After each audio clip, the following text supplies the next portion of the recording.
This is the Business Owners IT Podcast with Anthony Gerasch and Ryan Carter, where tomorrow's technology meets today's conversations. Hi, I'm Tony Gerasch. And I'm Ryan Carter, and this is the Business Owners IT Podcast. A podcast where we discuss tips, tricks, and solutions for business owners involving all things tech.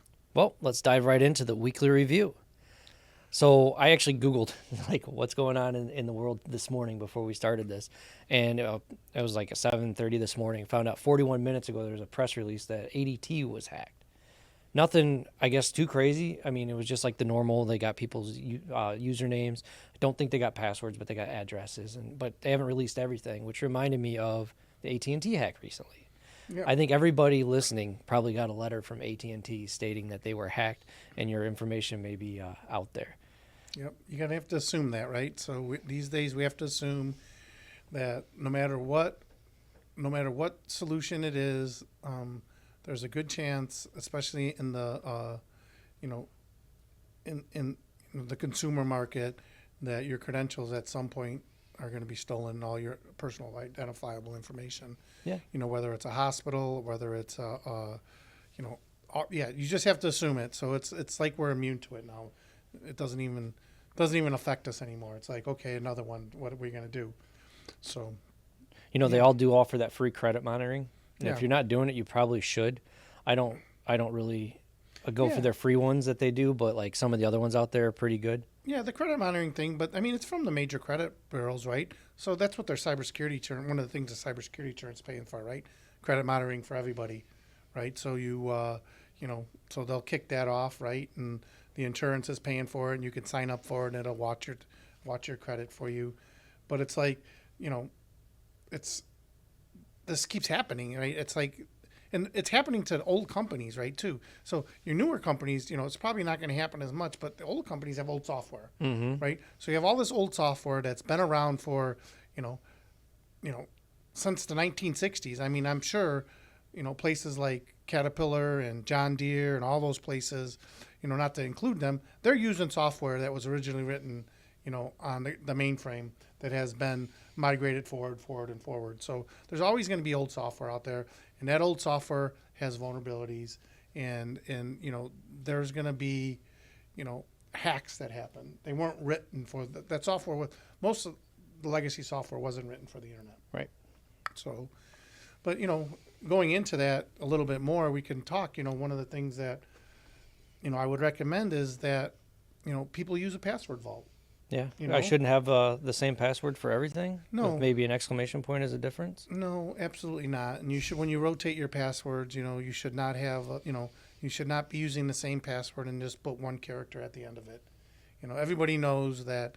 And the same thing when you put in a password and it's supposed to be 8 characters and you have to have one special character. And everybody puts a bang or an exclamation mark at the end of it. Mm-hmm. So these guys know this. I mean, they're not when people are trying to brute force passwords, they know what people do. Dog's name exclamation, cat's name exclamation.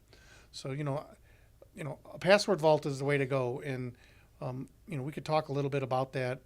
The password vaults are out there. I know that some of them have been compromised, and maybe you can lead into some of the ones that have been that have been compromised. And yeah, what was the one was it 1Pass or LastPass? LastPass, I think that's one. There's another one that was done too. So one of the important things with that to know is that your how access to your password vault is done by that password keeper. If LastPass was hacked at some point, and I know there's more technicals to it, but like, how did they get the decryption key to see your passwords? With other vaults, I know that, it's only decrypted at my level. Yes. They never have the decryption key. They don't know how to find it. So someone would have to be on my computer with my master password to see my password vault. Yeah, I think, and I'm not, guys, I'm just speculating. I think I read, because we didn't use LastPass. So I think what happened is somehow they got the private and public key through a phishing of somebody or a tech that was there, right, somehow. But I mean, the key is going right into it. Unique Computing Solutions and I recommend using Keeper. So Keeper Security, we don't haven't really done this with our clients, but we can actually, sell you guys Keeper and help you install it and teach you how to do it. We are a reseller of it.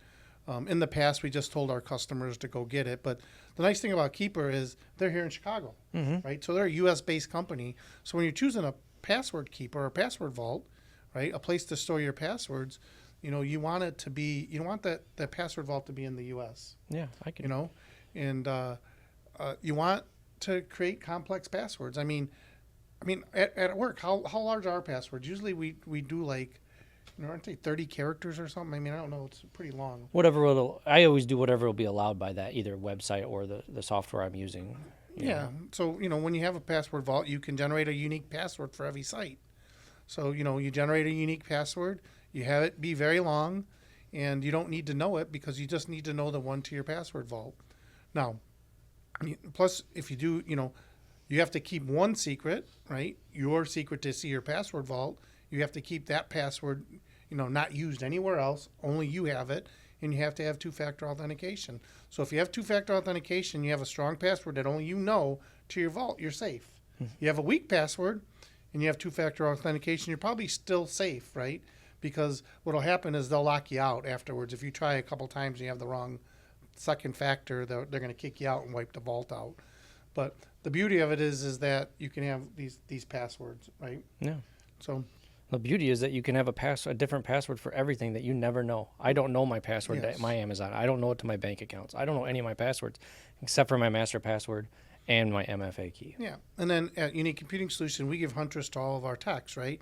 Or not Huntress, I'm sorry, Keeper to all of our techs. So they all have a Keeper account, but we tell them just to keep their passwords in there for stuff related to Unique Computing Solutions, not everybody else, right? So when they leave, we can actually take those passwords, shut them down, right, and then transfer those passwords to Ryan or I, so that we have their passwords that are in the Keeper. If they should sometimes generate unique passwords, sometimes we're asked to generate a password that for something that, they might be signing up for something or whatever. It belongs to the company, but we want that password should they decide to leave or move on. I mean, that's one of the beauties of Keeper is that you have the ability as a company to roll that out, right? You can also roll it out as a benefit, right? Give everybody it. You're paying for it. You don't have to have the ability to get the passwords, and when they leave, they can take it with them. Yeah. So that's so passwords is the first level, right? Start with a strong password. Yep. First line of defense right there. Yeah, first line of defense. Yeah. So I'd have to say our tip of the week is, make sure you have strong passwords. Make sure you're not using the same password for everything. And cream of the crop is to use a password vault or something like maybe Keeper recommended by us. Yeah. Something along those lines. Because it is nice that they're in Chicago. I can go knock on that door if I need to, if there's a problem. Yeah. I mean, this way they're U.S. based. Keeper is password vault. Is very good. There's a lot of good things. And it's so much better. And before this, we tried to get some stats of how many people have files on their desktop with passwords in it. So Huntress, that's why I said Huntress earlier, has the ability to search for exposed passwords. And basically, what they're doing is Huntress is searching for exposed password files on people's computers, right? And I don't know. Last time we looked, there were hundreds of our customers that had the password files like in their Excel. Yeah, a file called passwords under a folder called IT or something like that, or right on their desktop, passwords in an Excel file. Yeah.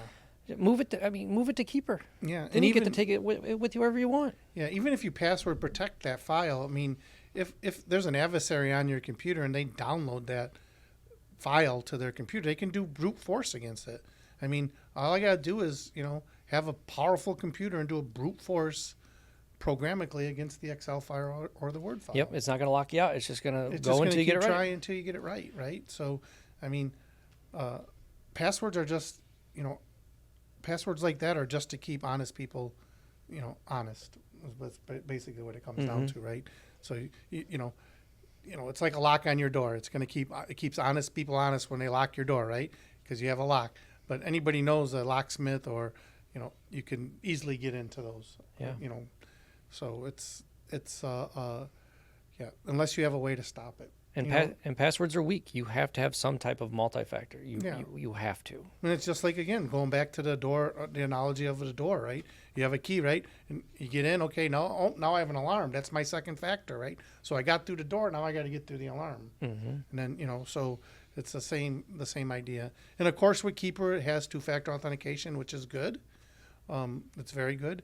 And even on a personal level, I mean, I had Keeper with my wife well before I had Keeper for my company. So that's how my wife and I share passwords. We actually share one password file. So she knows the password and I know the password, and her and I are the only ones that know the password, right? So this is how we can share files back and forth from a personal level, from a personal standpoint. Yep, smart. Yeah, instead of, I don't know, maybe your wife has strong passwords, but I know for sure my wife don't have strong I don't want to talk about my wife's passwords. Right. So, she's gotten better, but some of her passwords before were like, oh my God, they're walking right through that. So, yeah. Yeah. So, strong passwords. Let's get it done and do some, password vault. So I think that wraps us up for this week, Tony. Yeah. So I'd like to thank everybody again for tuning in to the Business Owners IT podcast, and we hope to see you next week. See you. Unique Computing Solutions. Your IT challenges solved.